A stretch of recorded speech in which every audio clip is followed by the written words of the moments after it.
¿Alguna vez te has preguntado por qué algunos de los objetos más sagrados de la Biblia están envueltos en un velo de misterio e incluso de peligro? Entre todos ellos, ninguno es tan enigmático como el Arca de la Alianza. Un cofre revestido de oro, diseñado según instrucciones divinas, capaz, según las Escrituras, de derribar murallas, abrir ríos y fulminar a cualquiera que lo tocara sin autorización. No era un adorno religioso, era un objeto de poder tan grande que los mismos que lo custodiaban temblaban ante su presencia. Pero el misterio no termina en los relatos bíblicos. Durante siglos, rumores, manuscritos ocultos y documentos clasificados han señalado que el arca no se perdió en el tiempo, sino que fue escondida deliberadamente, y que el Vaticano sabe exactamente dónde está. ¿Por qué? ¿Qué secreto peligroso guarda el Arca de la Alianza que podría alterar la historia y el poder del mundo? Suscríbete y acompáñanos a desenterrar una verdad que podría cambiarlo todo.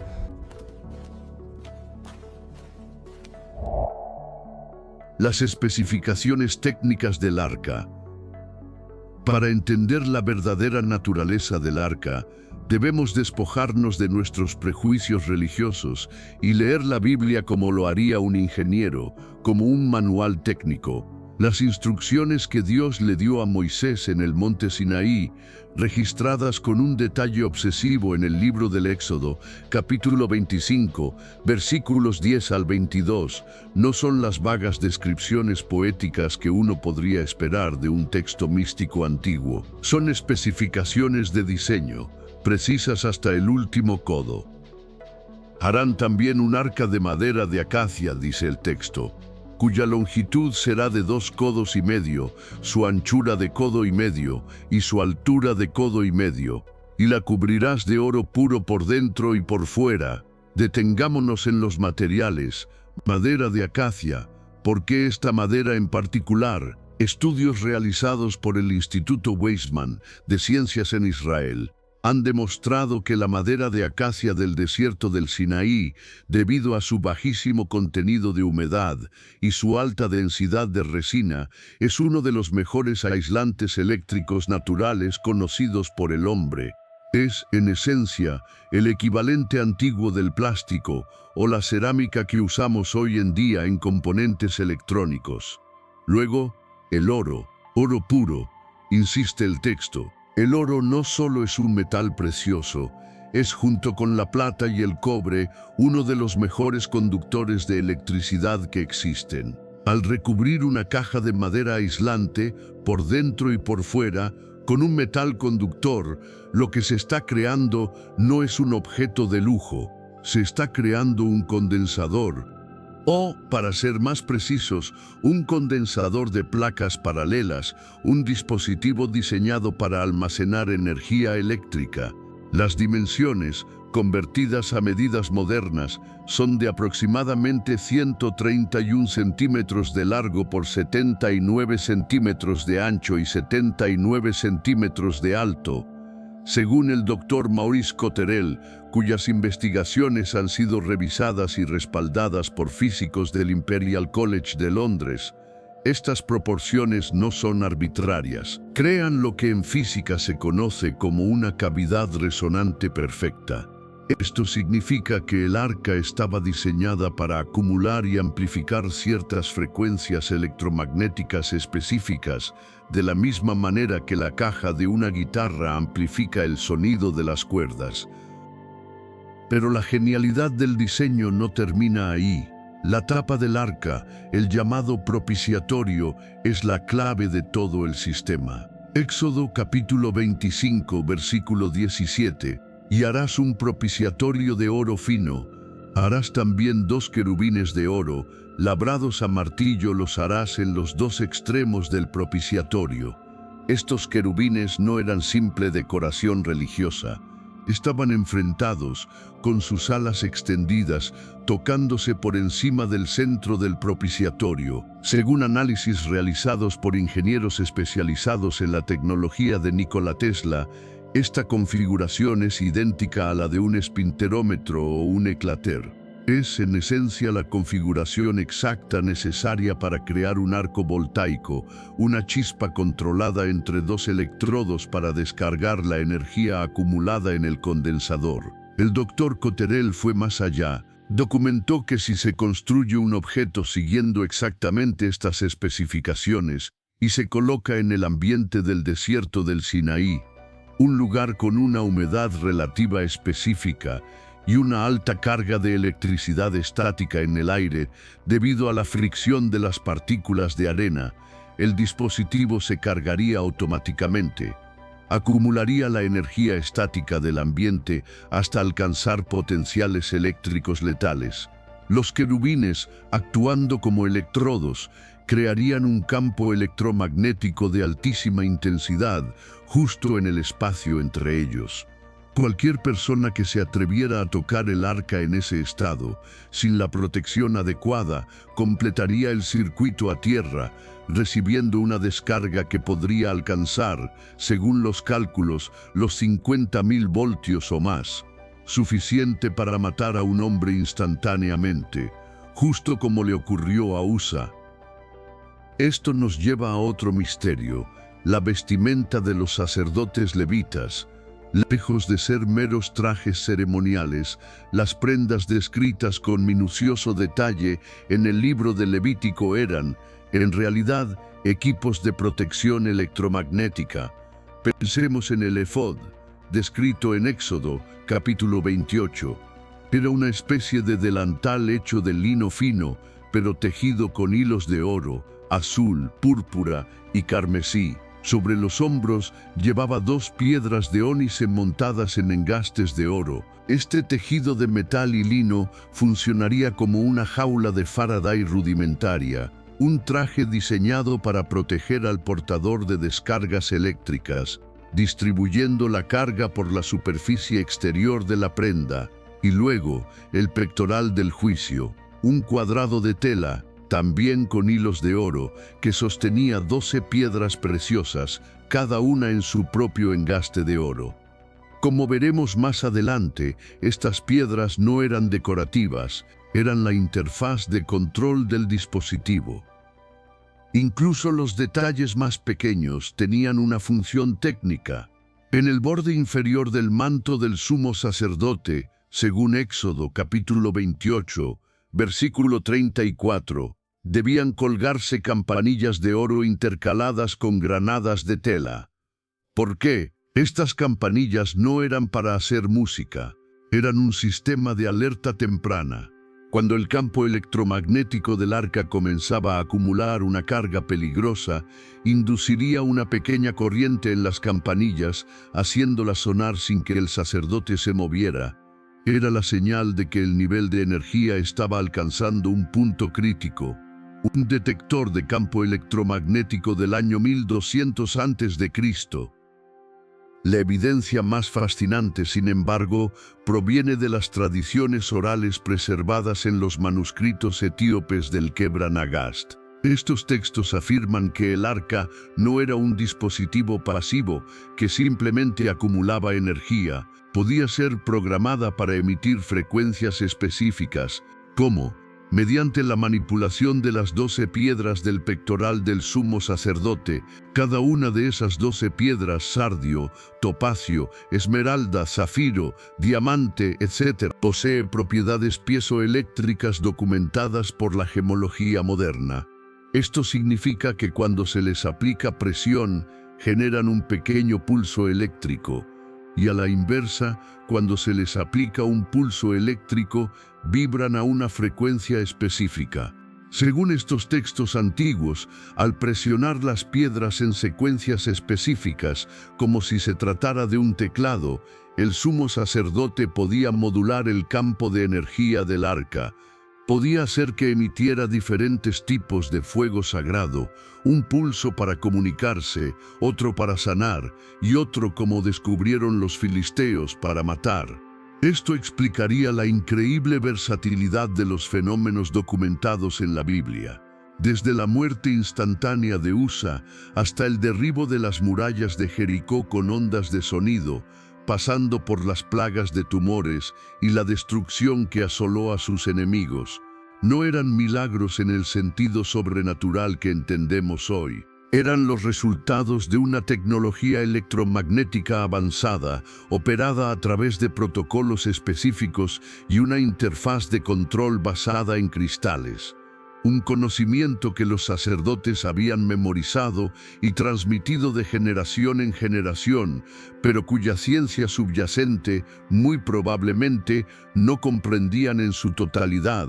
Eran los guardianes y operadores de una tecnología que escapaba a su propia concepción del mundo. El poder oculto más allá de la electricidad. Si la capacidad del arca para actuar como un arma eléctrica ya es asombrosa, lo que vamos a explorar ahora trasciende los límites de la física convencional. Los efectos electromagnéticos que acabamos de analizar son solo el primer nivel de un misterio mucho más profundo, porque según los manuscritos más antiguos y esotéricos, el arca era capaz de manifestaciones que van mucho más allá de simples descargas eléctricas. Era una máquina capaz de manipular el sonido, la materia e incluso quizás el tejido mismo del espacio-tiempo. Recordemos la caída de las murallas de Jericó, narrada en el libro de Josué capítulo 6. La historia bíblica nos cuenta que los israelitas marcharon alrededor de la ciudad una vez al día durante 6 días. Al séptimo día marcharon 7 veces y al final los sacerdotes tocaron sus trompetas y el pueblo gritó, y las murallas se derrumbaron. Durante siglos, esta historia fue interpretada como una intervención divina puramente milagrosa. Pero la arqueología moderna nos cuenta una historia diferente y mucho más extraña.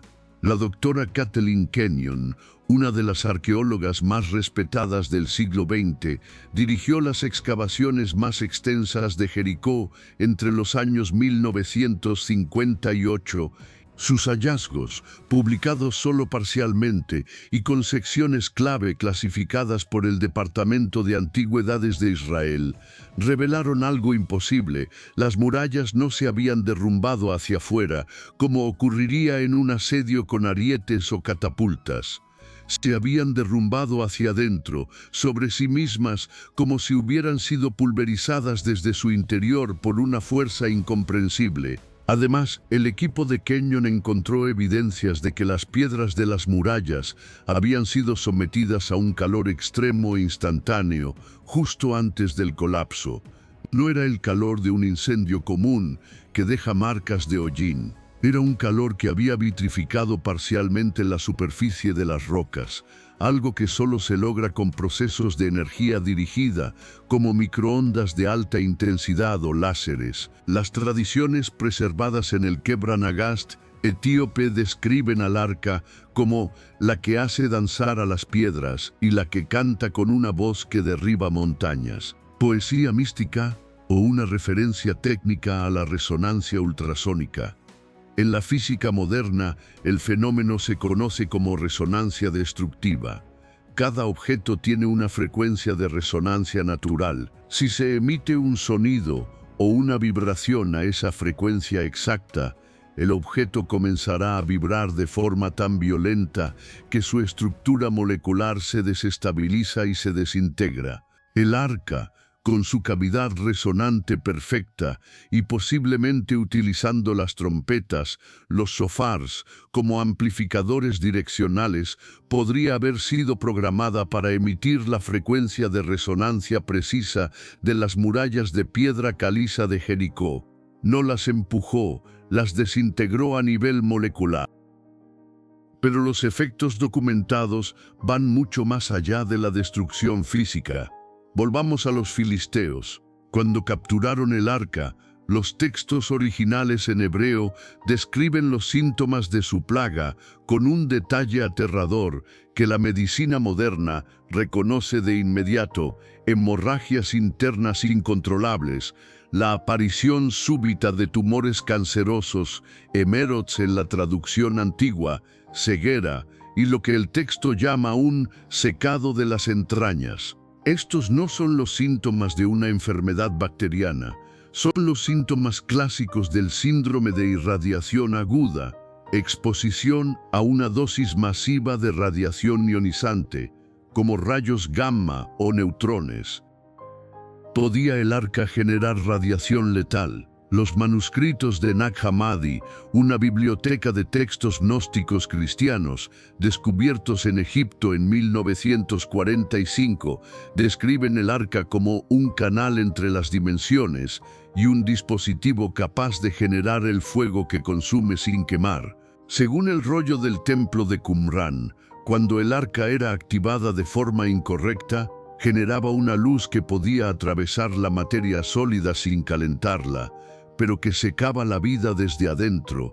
Esta es una descripción perfecta de la radiación gamma. Esto nos lleva al territorio de la física teórica. El doctor Michio Kaku, uno de los cofundadores de la teoría de cuerdas, ha postulado que la creación de campos electromagnéticos de una intensidad y una frecuencia inimaginables podría, teóricamente, crear lo que él llama ventanas espaciotemporales, puntos donde las leyes de la física, tal como las conocemos, se doblan, permitiendo la interacción entre diferentes puntos del espacio-tiempo o incluso entre dimensiones. ¿Es esto lo que querían decir los gnósticos cuando llamaban al arca la puerta que permanece cerrada para los hijos de los hombres?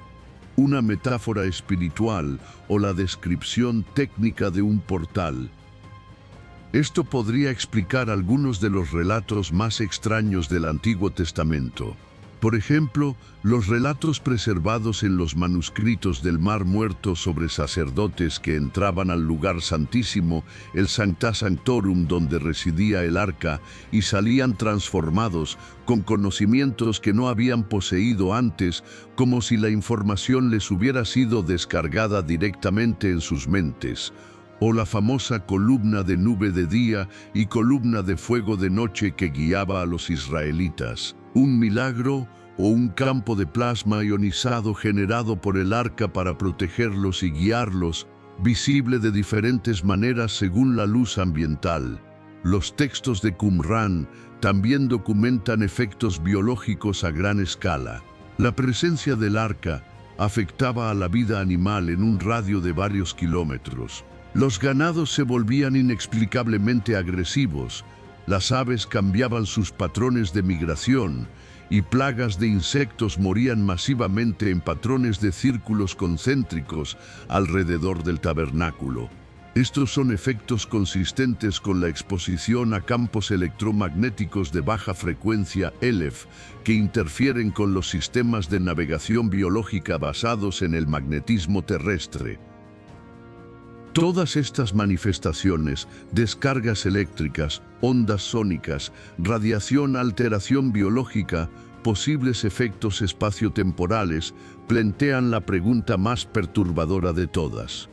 Si el arca era una máquina de tal complejidad, ¿de dónde obtuvieron los israelitas, un pueblo de pastores y esclavos recién liberados, el conocimiento para construirla y operarla en medio del desierto del Sinaí? La respuesta, si nos atrevemos a buscarla, podría destruir los cimientos mismos de nuestras religiones. Los caballeros templarios y la búsqueda secreta.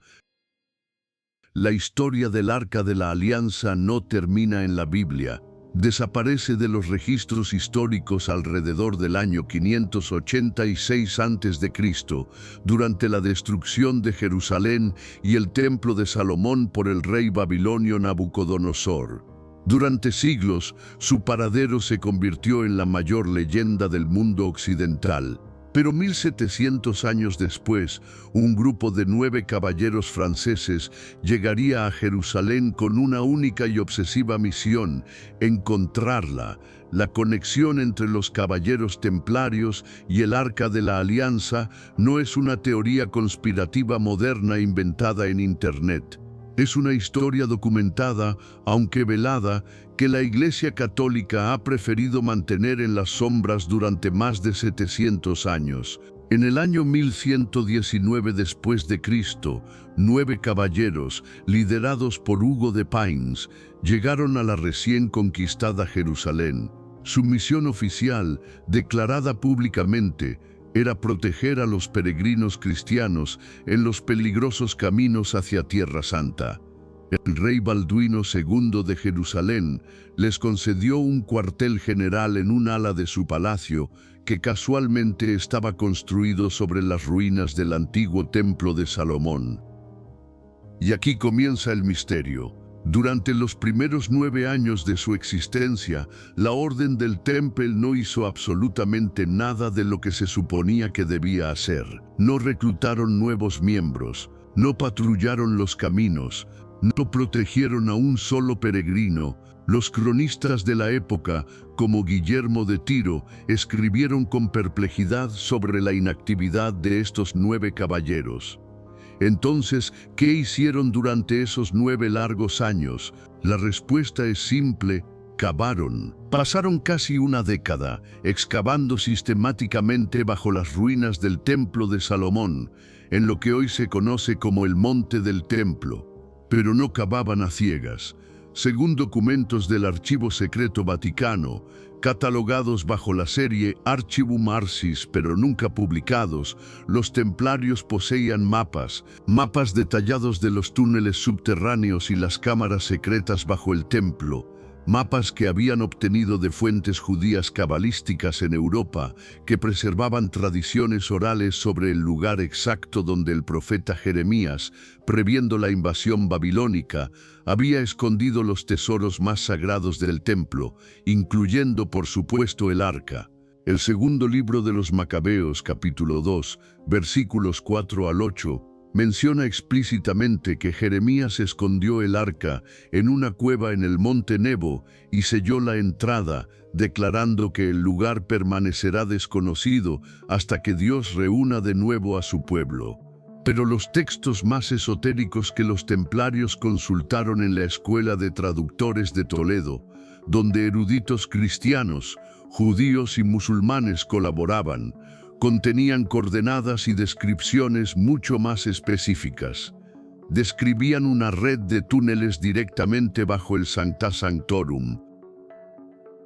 Y en el año 1128, algo cambió radicalmente. De repente, tras 9 años de silencio, Hugo de Payns y sus caballeros viajaron a Europa, y de ser una pequeña y oscura cofradía de 9 hombres, se convirtieron, casi de la noche a la mañana, en la organización más rica, poderosa e influyente de todo el cristianismo. En el Concilio de Troyes, con el apoyo del influyente abad Bernardo de Claraval, la Orden del Temple fue reconocida oficialmente por el Papa. Recibieron donaciones masivas de tierras y dinero de toda la nobleza europea. Se les concedieron privilegios papales sin precedentes, como la exención de impuestos y la obediencia únicamente al Papa, lo que los colocaba por encima de reyes y obispos.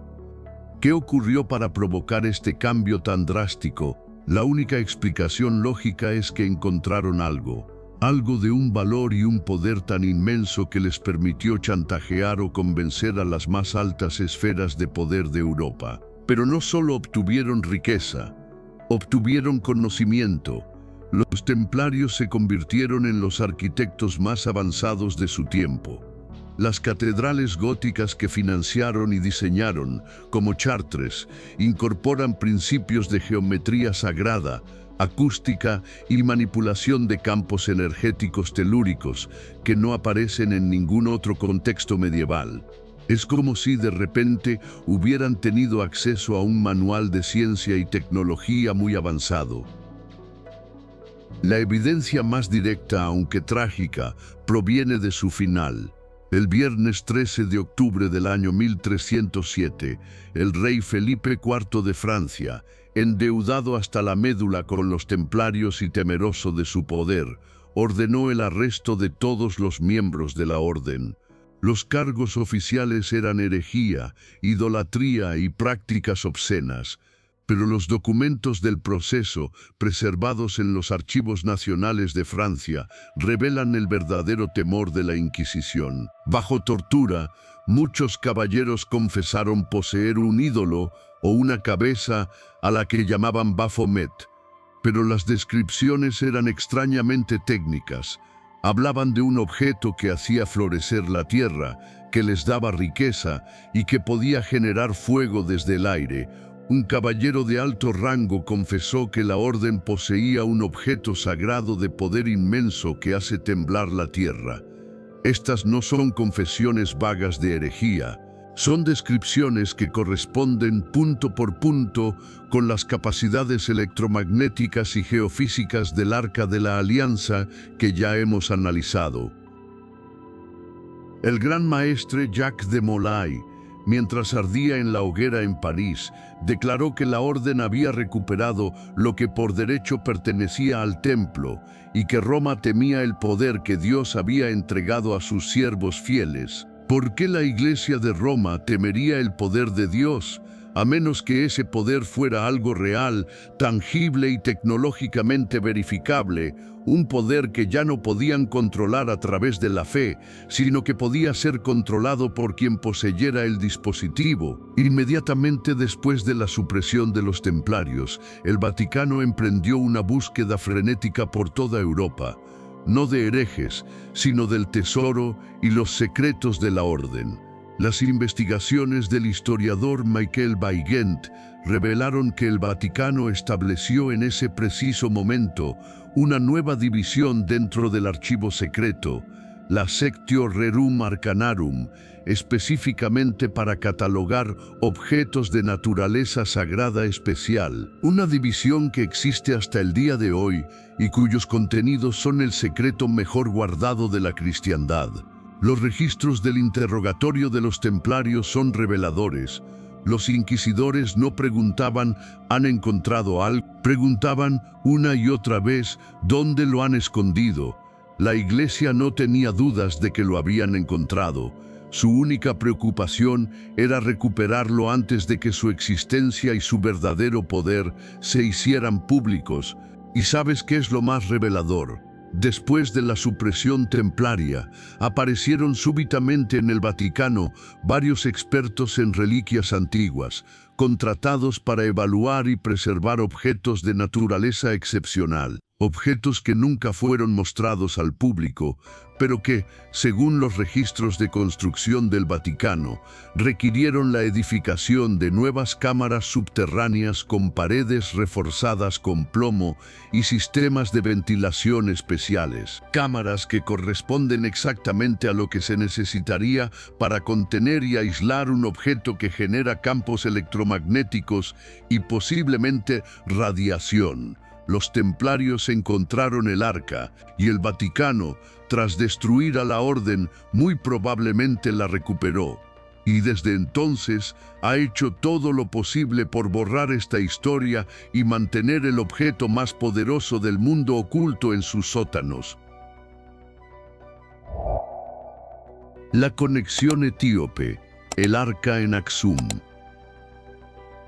Mientras el Vaticano tejía una red de silencio y conspiración en Europa sobre el destino del arca, en las remotas y antiguas montañas de Etiopía, una tradición milenaria, transmitida de generación en generación, preservaba un secreto que podría cambiar la historia mundial. Un secreto que afirma que el arca nunca estuvo perdida y que los templarios y posteriormente el Vaticano podrían haber estado buscando un tesoro que ya no se encontraba en Jerusalén. Según el Kebra Nagast, la gloria de los reyes, el texto sagrado de la Iglesia Ortodoxa Etíope, compilado en el siglo XIV pero basado en tradiciones orales mucho más antiguas, el Arca de la Alianza fue trasladada a Etiopía alrededor del año 950 a.C.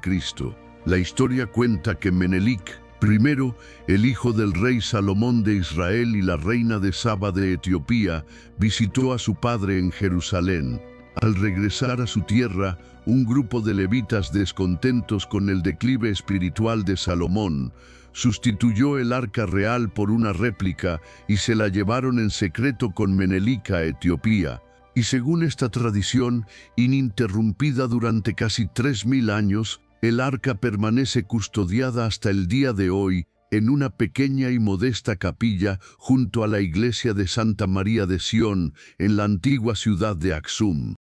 Para muchos en Occidente, esto suena a una leyenda folclórica, pero la evidencia que respalda esta afirmación es sorprendentemente sólida y perturbadora. A diferencia de la historia del Vaticano, que se basa en el secreto y la ocultación, la tradición etíope es abierta y consistente. Existe una línea ininterrumpida de guardianes, monjes que dedican su vida entera a proteger el arca, sin poder abandonar jamás el recinto de la capilla. El investigador y escritor británico Graham Hancock, en su libro El signo y el sello, documentó en la década de 1990 una serie de evidencias físicas que apoyan la versión etíope. Realizó mediciones electromagnéticas en los alrededores de la capilla de Aksum y detectó anomalías constantes, picos en el campo electromagnético que no se corresponden con ninguna fuente de energía conocida en la zona y que son consistentes con la presencia de un objeto que genera un campo de energía intenso, tal como describen las especificaciones técnicas del arca. Pero aquí es donde la conspiración del silencio occidental se vuelve flagrante y evidente.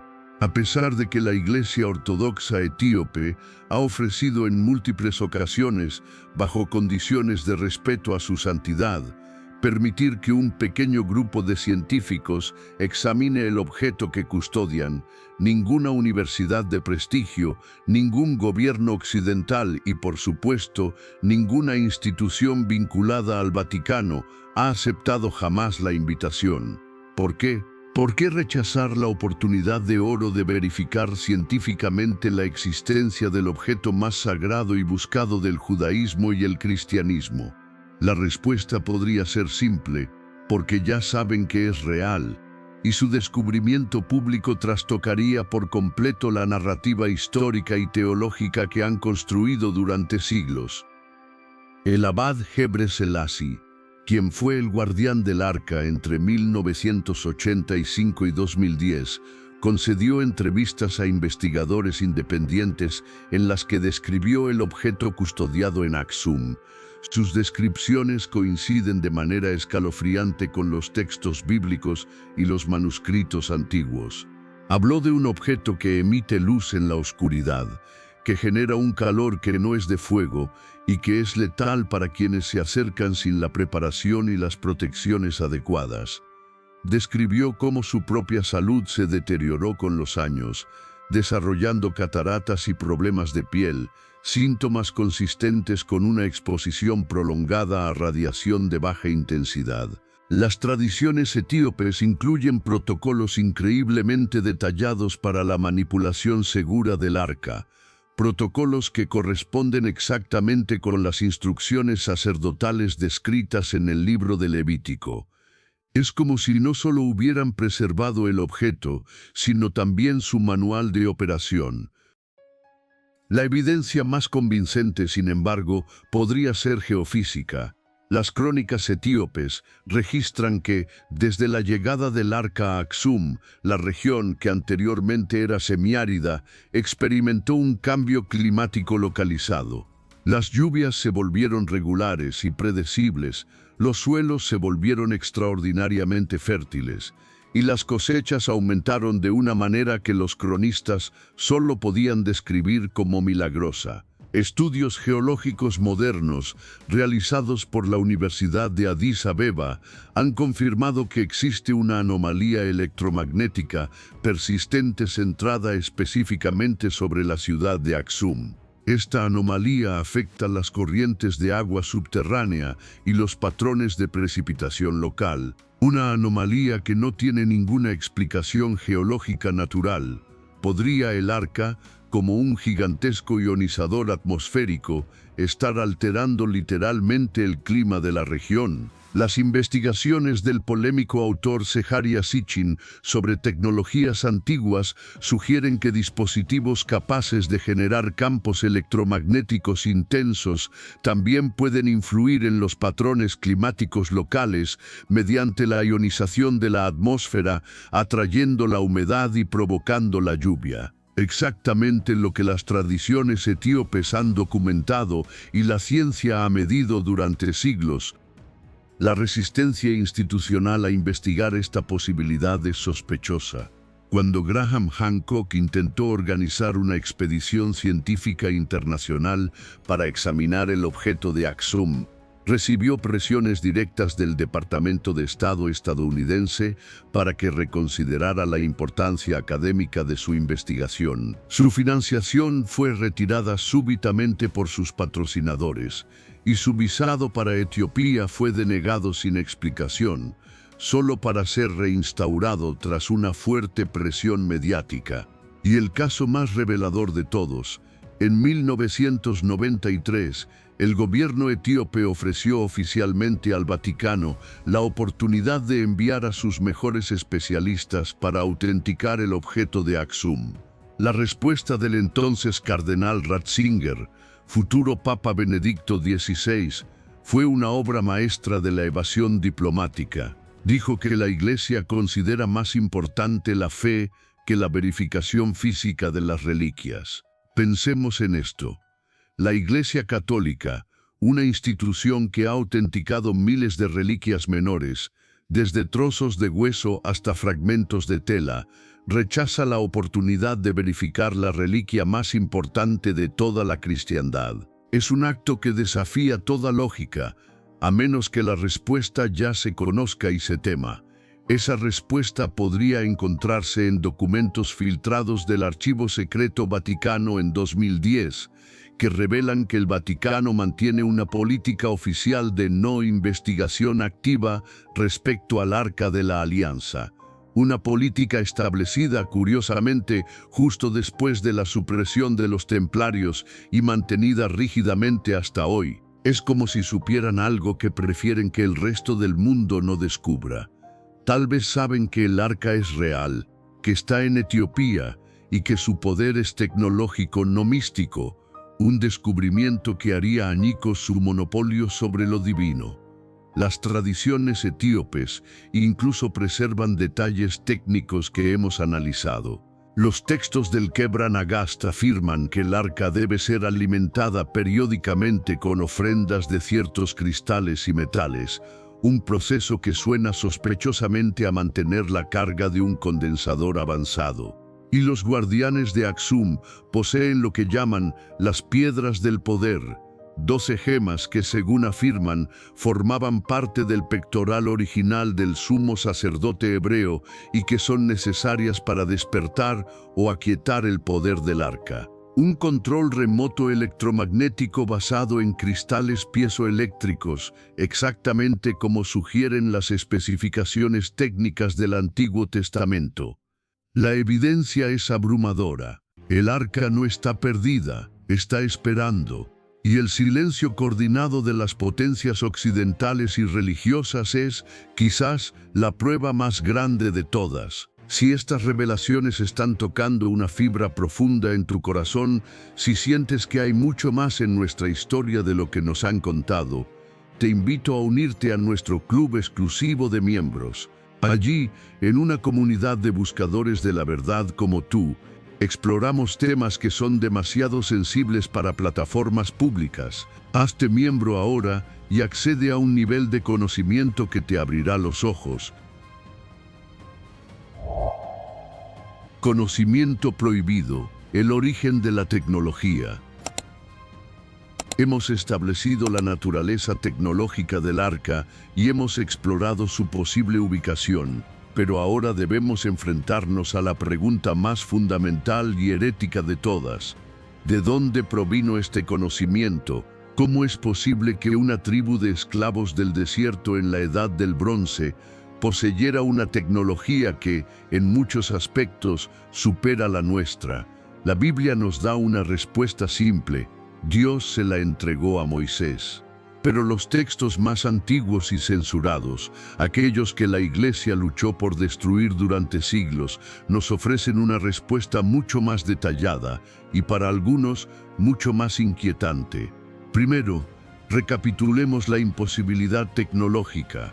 Los análisis del Dr. Cotterell y otros ingenieros revelan que las dimensiones del arca debían ser exactas hasta el milímetro para generar las resonancias electromagnéticas correctas. El revestimiento de oro debía tener un grosor uniforme, algo que requiere técnicas de laminado y deposición de metales que nosotros solo hemos perfeccionado desde el siglo XX.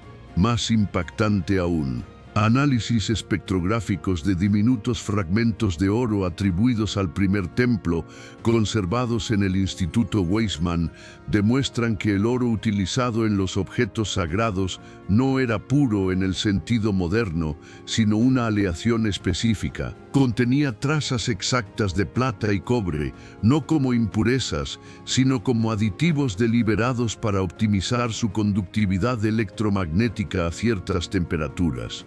Esto no es metalurgia de la Edad del Bronce, esto es ciencia de materiales del siglo XXI. El ingeniero Christopher Dunn, especializado en el estudio de las técnicas de manufactura de las civilizaciones antiguas, ha documentado que las herramientas necesarias para lograr este nivel de precisión, tornos, medidores electromagnéticos, técnicas de fundición controlada, simplemente no existían, según la arqueología convencional, y sin embargo el objeto existió. La evidencia más perturbadora, como ya mencionamos, reside en el pectoral del sumo sacerdote. El Dr. Marcel Vogel, un reputado físico cristalógrafo que trabajó durante décadas en el Centro de Investigación de IBM, demostró experimentalmente que las 12 piedras mencionadas en el libro del Éxodo, capítulo 28, forman un conjunto perfecto de resonadores piezoeléctricos. Cuando se organizan en la configuración exacta descrita en la Biblia, conectadas por hilos de oro, crean lo que él denominó un modulador de frecuencias cuánticas. Un dispositivo capaz de recibir, modular y transmitir información a través de ondas electromagnéticas complejas. En otras palabras, el pectoral no era una joya, era un panel de control. ¿Cómo explicamos entonces la escritura de fuego de las tablas de la ley? Éxodo, capítulo 31, versículo 18, dice que fueron escritas por el dedo de Dios, pero los manuscritos de Qumrán describen un proceso mucho más físico, donde un fuego que no quema emanaba del arca y grababa las letras directamente en la piedra de zafiro de las tablas, sin tocarla. Esto es ni más ni menos que una descripción de la litografía láser, el mismo principio que usamos hoy para fabricar los microchips de nuestros teléfonos y ordenadores. Entonces la pregunta persiste: ¿de dónde vino este conocimiento? Los textos gnósticos descubiertos en Nag Hammadi sugieren una respuesta que la Iglesia ha calificado de herejía durante casi 2 milenios. El texto conocido como el secreto de los objetos sagrados describe que el arca fue entregada a Moisés, no por una deidad abstracta e incorpórea, sino por seres que el texto llama los instructores luminosos. No fue construida por artesanos humanos, siguiendo instrucciones abstractas. Fue, según estos textos, fabricada y entregada según especificaciones técnicas precisas por entidades con un conocimiento tecnológico muy superior. Y aquí es donde la censura eclesiástica se vuelve una pieza clave del rompecabezas. Cuando los textos de Nag Hammadi fueron descubiertos, el Vaticano, a través de su Pontificia Comisión Bíblica, trabajó en estrecha colaboración con las autoridades egipcias para controlar qué fragmentos se traducirían y publicarían. El Dr. James Robinson, el director del Proyecto Internacional de Traducción, documentó en sus memorias las presiones directas que recibió para omitir o suavizar referencias específicas a tecnologías sagradas y conocimientos de construcción. Afortunadamente, investigadores independientes lograron filtrar algunos de estos fragmentos censurados, que incluían diagramas esquemáticos que se asemejan asombrosamente a circuitos y dispositivos electromagnéticos. El libro de Enoc, un texto considerado canónico por la Iglesia etíope, pero eliminado del canon occidental, es aún más explícito. Enoc describe su viaje a los cielos, donde es instruido por ángeles sobre los secretos de la creación. Pero estos ángeles, o vigilantes, como los llama, le enseñan astronomía, metalurgia, fabricación de armas y, lo más importante, le muestran los instrumentos de poder. Enoc, capítulo 61, describe el cofre que contiene el fuego del conocimiento y las piedras que hablan con los cielos, descripciones inequívocas del arca y del pectoral. Estos textos censurados van más allá. Incluyen lo que parecen ser manuales de operación. El fragmento en HC 2.7 de Nag Hammadi describe las secuencias exactas de manipulación de las 12 llaves de cristal para despertar el poder del cofre sagrado. Esto explica por qué solo los sumos sacerdotes, que habían memorizado estos códigos de acceso, podían operar el arca de forma segura. El libro de los Jubileos, otro texto preservado en Etiopía pero censurado en Occidente, revela que los 40 días que Moisés pasó en el monte Sinaí no fueron solo para recibir las tablas de la ley, fueron un intenso curso de capacitación técnica. Según Jubileos, capítulo 1, versículos 27 al 29, el Altísimo enseñó a Moisés los secretos del fuego que consume sin quemar y de la luz que atraviesa la materia, junto con fórmulas para la preparación de materiales conductivos y protocolos de seguridad. Quizás el documento más revelador sea el fragmento conocido como el Testimonio de los Levitas, descubierto en Qumrán pero mantenido en los archivos más secretos del Departamento de Antigüedades de Israel. Según filtraciones, este documento detalla cómo los levitas preservaron conocimientos técnicos sobre la operación y el mantenimiento del arca. Incluía fórmulas químicas para la preparación de aceites sagrados, que en realidad eran lubricantes y refrigerantes dieléctricos. Y lo más importante, revela que cuando el arca fue escondida antes de la destrucción de Jerusalén, los levitas escondieron junto a ella los libros de instrucciones y las herramientas de mantenimiento. Si el arca está en Etiopía, estos manuales técnicos también podrían estar allí, esperando ser redescubiertos. La conclusión es inevitable y profundamente disruptiva. La tecnología del arca no fue un invento humano de la Edad del Bronce.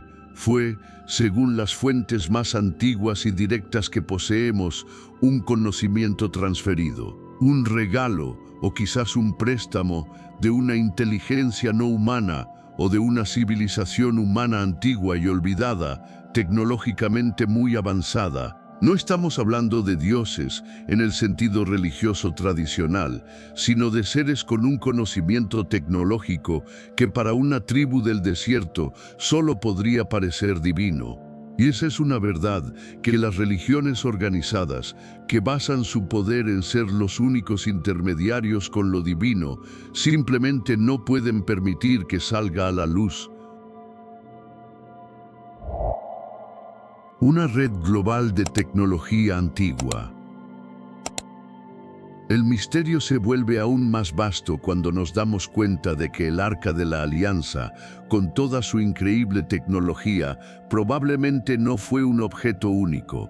La evidencia arqueológica y mitológica de todo el planeta sugiere que el arca fue solo una pieza, quizás la más famosa, de un sistema de tecnología avanzada que existió a nivel global en la antigüedad. Culturas completamente desconectadas por miles de kilómetros de océanos y continentes que supuestamente nunca tuvieron contacto, desarrollaron tradiciones sobre piedras sagradas u objetos de poder con propiedades electromagnéticas sorprendentemente similares.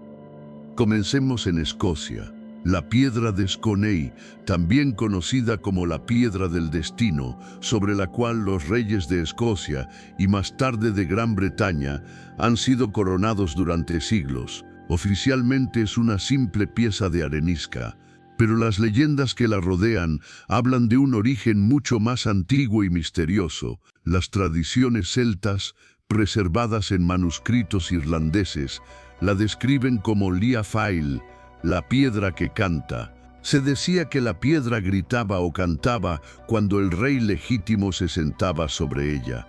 Durante su análisis en 1996, la Universidad de Edimburgo detectó que la piedra contiene minerales con altas propiedades piezoeléctricas y muestra trazas magnéticas anómalas, como si hubiera estado expuesta a campos de energía intensos. Más intrigante aún, sus dimensiones, aunque diferentes, guardan proporciones armónicas idénticas a las del Arca de la Alianza, cuando se ajustan por la diferencia de densidad de los materiales. ¿Casualidad? Viajemos ahora al corazón del mundo islámico, a la Meca. La piedra negra, incrustada en la esquina oriental de la Kaaba, es el objeto más sagrado del Islam. Las tradiciones islámicas dicen que fue entregada a Abraham por el ángel Gabriel y que originalmente era blanca, pero se ennegreció al absorber los pecados de la humanidad. El doctor Robert Morey, especialista en estudios islámicos, documentó que las tradiciones preislámicas describían la piedra negra como un objeto que brillaba en la noche y que podía causar visiones a quienes la tocaban. Análisis espectrográficos discretos han revelado que su composición no se corresponde con ninguna roca de la región de Arabia. Contiene elementos como el iridio, que solo se encuentran en altas concentraciones en meteoritos, pero organizados en una estructura cristalina que sugiere un procesamiento artificial. En la India, los templos más antiguos como Somnath y Kedarnath albergan los Shiva Lingams, objetos de piedra venerados como la manifestación del dios Shiva. El investigador Pravin Mohan, especialista en tecnologías antiguas de la India, ha demostrado con instrumentación moderna que muchos de estos Shiva Lingams generan campos magnéticos medibles y afectan a los dispositivos electrónicos. Los textos sánscritos, como el Mahabharata, describen estos objetos como las piedras que contienen el fuego de los dioses, e incluyen instrucciones para su activación mediante mantras, frecuencias sonoras específicas y la aplicación de líquidos y metales conductivos. La conexión más fascinante, sin embargo, se encuentra al otro lado del mundo, en las Américas precolombinas.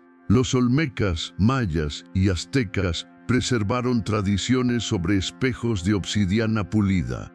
No eran simples espejos, eran objetos sagrados con poderes sobrenaturales. Se decía que emitían luz en la oscuridad, permitían ver el futuro o comunicarse con los dioses, y podían ser letales si se usaban incorrectamente. El doctor José Argüelles, investigador de culturas mesoamericanas, documentó que estos espejos se construían siguiendo especificaciones matemáticas precisas, con curvaturas parabólicas que les permitían concentrar no solo la luz, sino también otras formas de energía. Los códices mayas supervivientes contienen diagramas que muestran configuraciones idénticas a las del arca, superficies conductoras recubiertas con pirita, el oro de los tontos, separadas por materiales aislantes. ¿Cómo es posible? ¿Cómo pueden culturas tan dispares describir, con detalles técnicos tan similares, dispositivos electromagnéticos avanzados? La teoría de una civilización madre global, propuesta por investigadores como Graham Hancock, sugiere que existió una civilización tecnológicamente muy avanzada en la prehistoria que fue aniquilada por un cataclismo global, como el impacto de un cometa o un cambio polar. Antes de desaparecer, esta civilización habría transferido partes de su conocimiento y tecnología a culturas supervivientes seleccionadas alrededor del mundo. Esto explicaría por qué encontramos pirámides, conocimientos astronómicos avanzados y, lo más importante, descripciones de dispositivos electromagnéticos técnicamente similares en textos babilónicos, egipcios, védicos, celtas y mesoamericanos. Todos desarrollados de forma aparentemente independiente, pero siguiendo los mismos principios técnicos. Pero la idea más alucinante es la que propuso el doctor Maurice Cotterell. Si todos estos objetos, el arca, la piedra de Scone, la piedra negra, los Shiva Lingams principales, los espejos de obsidiana, fueran diseñados para interactuar entre sí, ¿qué ocurriría si se activaran simultáneamente?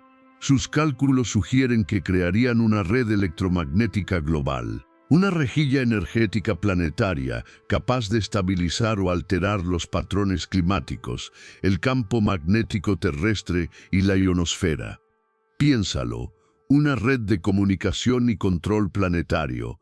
Las tradiciones antiguas hablan de una edad de oro o un tiempo de los dioses, cuando el clima era estable y la vida florecía.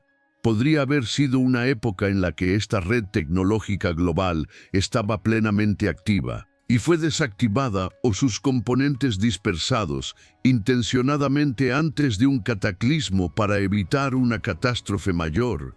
El Arca de la Alianza, entonces, no sería solo un objeto sagrado individual, sería la clave de acceso, la unidad de control principal de un sistema tecnológico planetario que apenas estamos comenzando a imaginar. Y encontrarla no solo significaría reescribir la historia de una religión, sino la historia de toda la humanidad. Ya no tienes que cargar con el peso de la duda y la confusión solo. Despierta a las verdades que han sido olvidadas con el libro digital. ¿Por qué los apóstoles ocultaron las palabras más peligrosas de Jesús? El enlace está en el primer comentario fijado.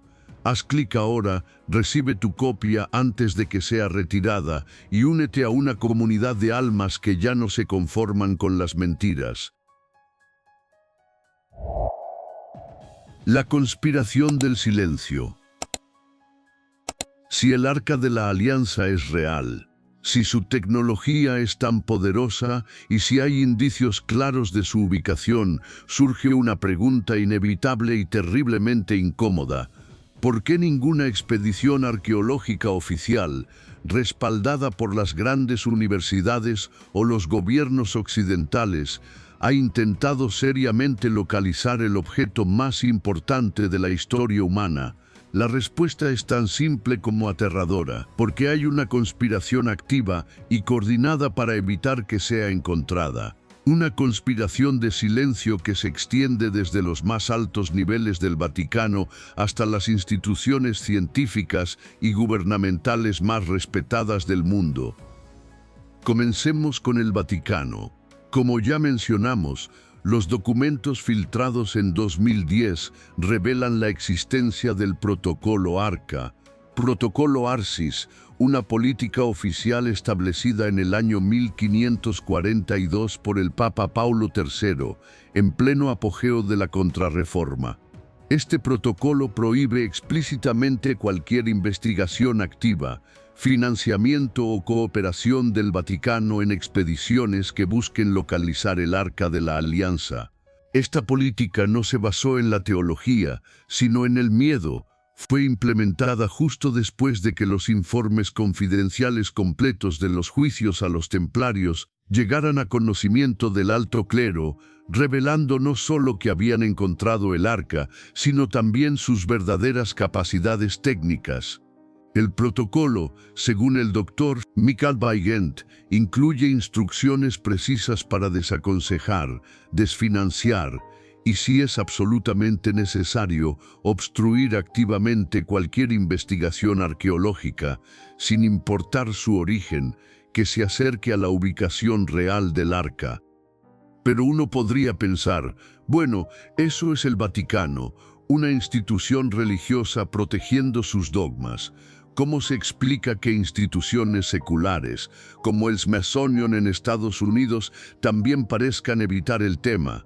La respuesta se encuentra en lo que algunos investigadores llaman la política de arqueología controlada. Según documentos obtenidos a través de la Ley de Libertad de Información, FOIA, el Smithsonian Institution mantiene una lista clasificada de sitios arqueológicos sensibles cuya investigación está restringida por razones de seguridad nacional.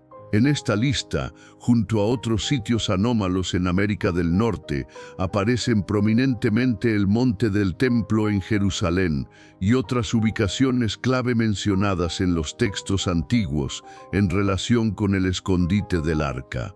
El descubrimiento arqueológico más importante de la historia ha sido clasificado como una amenaza a la seguridad nacional.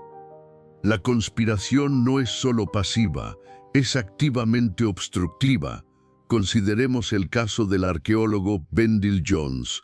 En 1981, Jones, basándose en las indicaciones del rollo de cobre, uno de los manuscritos del Mar Muerto que describe la ubicación de tesoros del templo, obtuvo permisos del gobierno israelí para excavar cerca de Qumran. Sus excavaciones iniciales fueron un éxito rotundo. Encontró aceites de unción y especias para incienso que coincidían exactamente con las fórmulas bíblicas del tabernáculo. Cuando Jones anunció públicamente que sus hallazgos lo estaban llevando directamente a una cámara que, según el rollo, contenía el arca, ocurrió algo predecible. De la noche a la mañana, su financiamiento fue retirado por sus patrocinadores estadounidenses por razones de seguridad no especificadas. El gobierno israelí declaró su sitio de excavación zona militar restringida y le prohibió permanentemente continuar su investigación. ¿Qué había encontrado Vendell Jones que requería un silenciamiento tan inmediato y absoluto? En entrevistas posteriores, antes de su muerte, Jones reveló que sus instrumentos habían detectado cámaras subterráneas con evidencias de actividad electromagnética. Sus magnetómetros se volvían locos, como si hubiera algo allí abajo que todavía estuviera generando un campo de energía. Otro caso aún más flagrante es el del investigador Tom Kreutzer en 1988.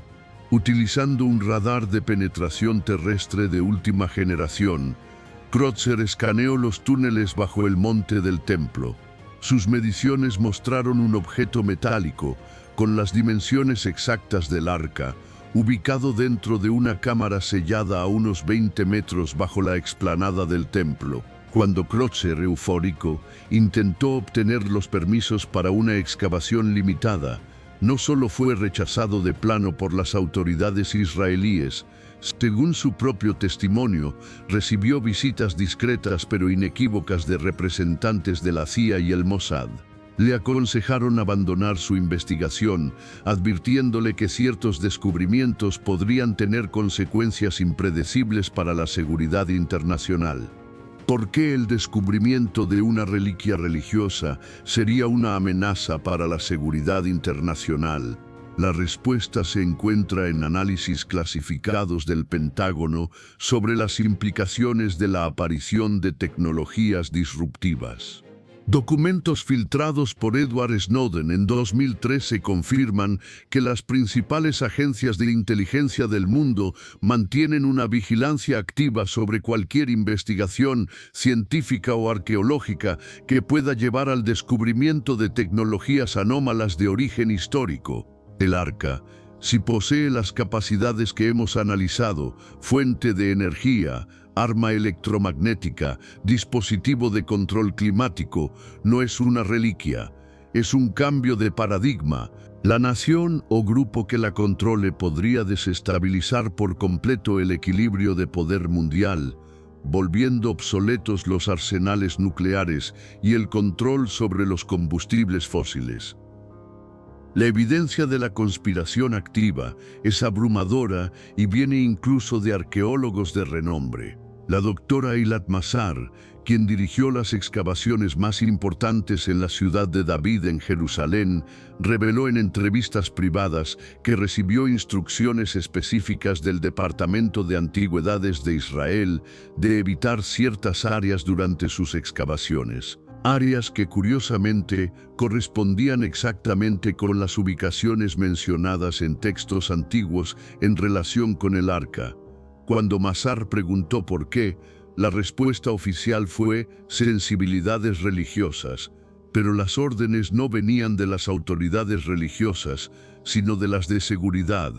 La arqueología bíblica parece tener una regla no escrita: puedes excavar lo que quieras, siempre y cuando no te acerques demasiado al Arca de la Alianza. Hay una política coordinada a nivel global para evitar el que sería, sin duda, el mayor descubrimiento de la historia.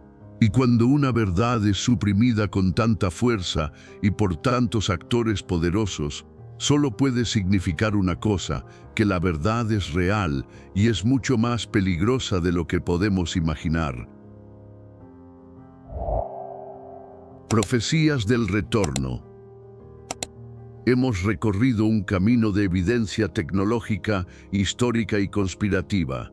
Pero la pieza final y más alucinante de este rompecabezas no se encuentra en el pasado, sino en nuestro futuro. Los textos proféticos más antiguos y sagrados del judaísmo y del cristianismo contienen predicciones específicas sobre el momento exacto en que el Arca de la Alianza reaparecería públicamente. Y cuando examinamos estas profecías con el conocimiento técnico que ahora poseemos, emerge un patrón escalofriante que sugiere que estamos viviendo, ahora mismo, en el preciso momento predicho para su retorno. Comencemos con el segundo libro de los Macabeos, capítulo 2, versículos 7 y 8.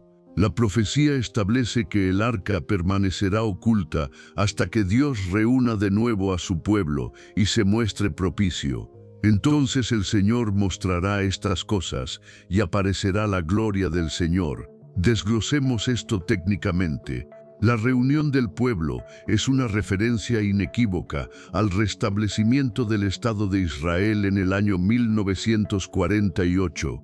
La gloria del Señor que aparecerá no es una nube mística, sino el Kabod, el resplandor electromagnético del arca, tal como se manifestó a Moisés. La profecía vincula el retorno del arca a eventos geopolíticos del siglo XX. Los textos cabalísticos van más allá, ofreciendo una cronología precisa.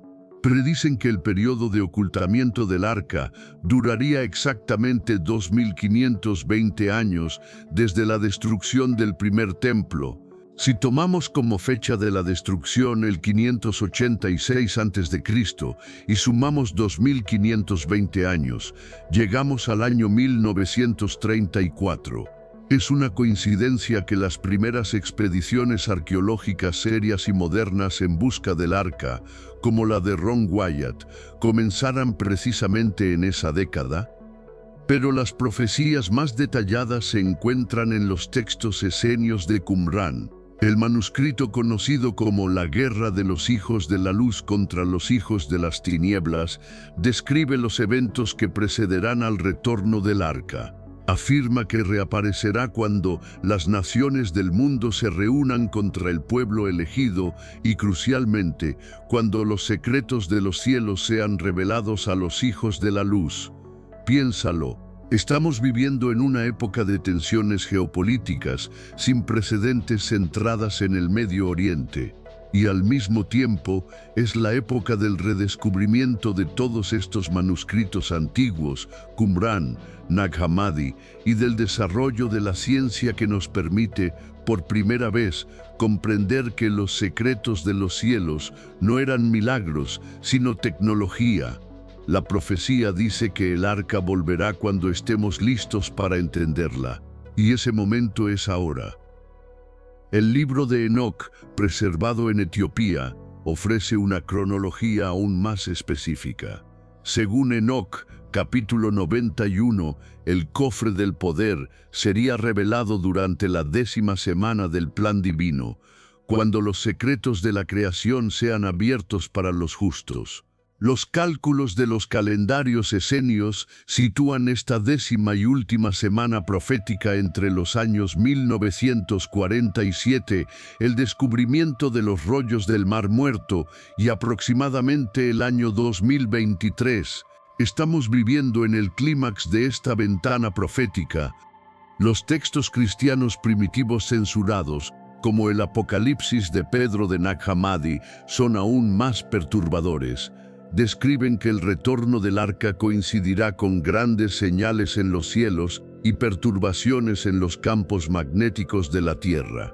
Que hemos visto en las últimas décadas un aumento exponencial de anomalías electromagnéticas globales, un debilitamiento y desplazamiento acelerado del campo magnético terrestre y fenómenos atmosféricos extraños que la ciencia no puede explicar completamente. Las profecías describen los síntomas de la reactivación, quizás gradual y automática, de una tecnología electromagnética antigua que está afectando a nuestro planeta.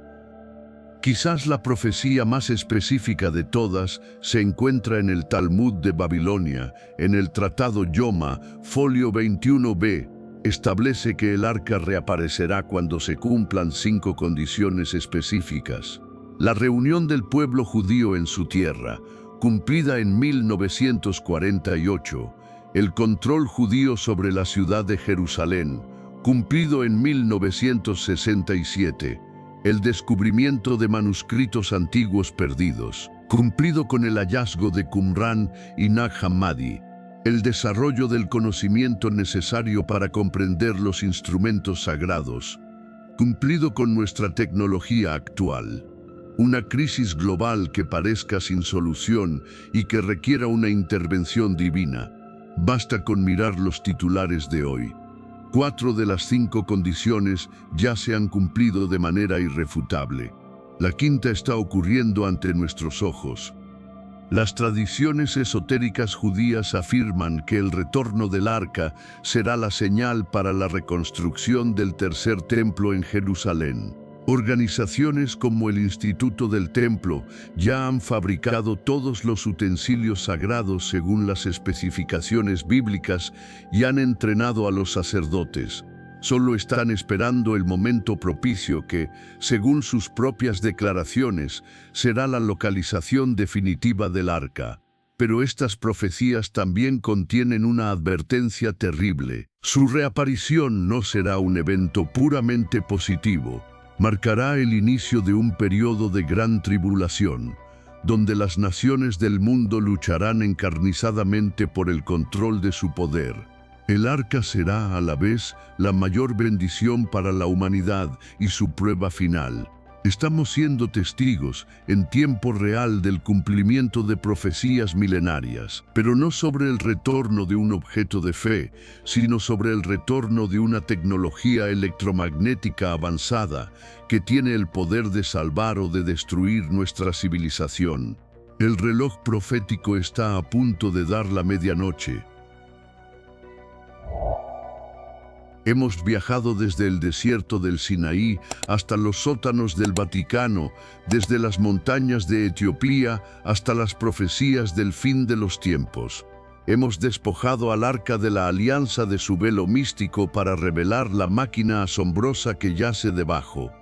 Pero al final de este viaje no nos queda una simple respuesta, sino una responsabilidad profunda.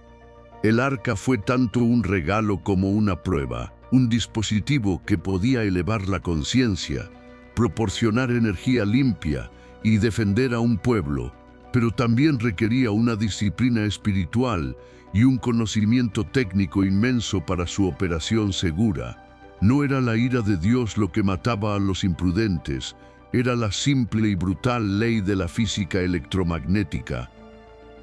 Esta comprensión lo cambia todo. Si el arca era tecnología, entonces los milagros deben ser reexaminados.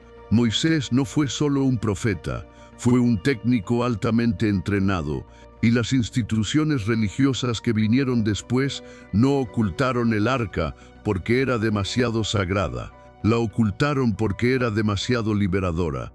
Un acceso directo y tecnológico al poder de Dios eliminaría la necesidad de intermediarios, de sacerdotes, de papas, destruiría el fundamento mismo de su poder terrenal.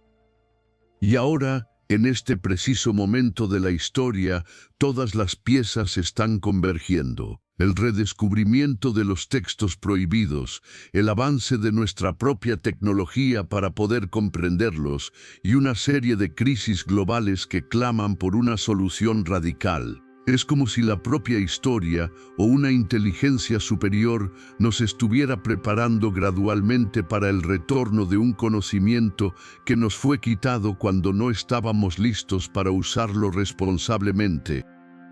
Las profecías no hablan solo de un evento religioso, describen un salto evolutivo para la humanidad, el acceso a una tecnología que podría resolver la crisis energética, revertir el cambio climático y expandir nuestra conciencia. Pero ese acceso viene con la prueba final, la misma tecnología que puede crear un paraíso en la tierra, en las manos equivocadas, puede convertirse en el arma de control y destrucción definitiva. Los textos gnósticos advierten que el retorno del conocimiento será la salvación de los preparados y la perdición de los ignorantes. Estamos preparados. Hemos desarrollado como especie la sabiduría ética y la madurez espiritual para manejar un poder que puede alterar la realidad. Esta es la verdadera pregunta que el misterio del arca nos plantea hoy. No es si podemos encontrarla, sino si somos dignos de ella. Las tradiciones esotéricas sugieren que el arca misma es una tecnología consciente que responde a la intención y a la pureza de corazón de quien se acerca. Para los puros es una fuente de luz. Para los codiciosos de poder es aniquilación instantánea. Si esta interpretación es correcta, el retorno del arca no será un evento que veremos en las noticias. Será una prueba planetaria que cada uno de nosotros deberá enfrentar. ¿Usaremos este poder para crear, sanar y unir, o lo convertiremos en otra herramienta de dominación y miedo? La elección, nos dicen las profecías, es nuestra, y el tiempo para decidir se está acabando. Al llegar al final de esta revelación, no te pido que creas ciegamente. Te pido que cuestiones, que investigues, que mires el mundo con nuevos ojos. Has recibido un conocimiento que desafía la narrativa oficial. La pregunta ahora es, ¿qué harás con él? Porque en los tiempos que vienen, la diferencia entre aquellos que duermen en la ignorancia y aquellos que han despertado a la verdad podría serlo todo. El conocimiento es el primer paso, pero la verdadera preparación es interior. Es el desarrollo de la conciencia, del discernimiento, de la pureza de intención. Este es el llamado del Señor en nuestros tiempos. No un llamado a la obediencia ciega, sino un llamado al despertar consciente. Un llamado a convertirnos en el tipo de personas que pueden recibir constructivamente el conocimiento sagrado que está a punto de ser revelado. Si este mensaje resuena en tu alma, si sientes el llamado a profundizar, suscríbete a este canal y activa las notificaciones, porque nuestro viaje para desentrañar las verdades ocultas no ha hecho más que empezar. Comparte este video con otras almas despiertas que sepas que están preparadas para recibirlo. Y en los comentarios, quiero que escribas una sola palabra, despierto, que sea tu declaración, tu compromiso con la verdad. Y si sientes el llamado a ir aún más lejos, únete a nuestra comunidad de miembros. Los guardianes de la verdad ya están accediendo a conocimientos que jamás podremos hacer públicos. Gracias por acompañarnos en este viaje hasta el final. No estás solo. La red de conciencia global está creciendo, y en los momentos decisivos que se avecinan, esa conexión será nuestra mayor fortaleza. Que la paz y la claridad de la verdad iluminen tu camino. Nos encontraremos en la próxima revelación.